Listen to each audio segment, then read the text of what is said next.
Sir சமீப காலத்தில் over weight அதாவது ஒபிசிட்டினால ஹார்ட் ப்ராப்ளம்ஸ் வர நிறைய பேர் பயந்துட்டு இருக்காங்க. ஸோ அதுக்கு உங்களோட அட்வைசஸ் என்னதுங்க சார்?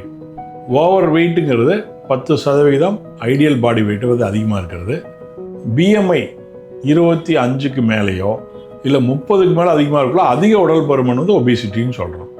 இது சின்ன வயசுலேருந்து இருக்கவங்களுக்கு என்னென்ன பாதிப்புகள் வரும்னா, குறிப்பாக பார்த்தீங்கன்னா இந்த ஓவர் வெயிட்னால அவங்க சரியாக உடற்பயிற்சி செய்ய முடியாது.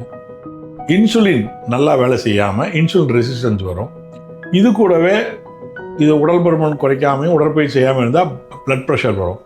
இந்த 3 பிரச்சனைகள்னாலுமே ஹார்ட்டை பாதிக்க வாய்ப்பு இருக்குது. அடுத்த 10 வருஷத்துக்கு உங்களுக்கு ஹார்ட் ப்ராப்ளம் இதனால் வருமானு தெரியறதுக்கு ஒரு ஃப்ராமிங்ஹாம் ஸ்கோர்லாம் இருக்குது. கண்டிப்பாக உடல் பருமன் குறைக்கணும். ஹார்ட் அட்டாக் வர்றதை பல மடங்கு தள்ளி போட்டுறோம்.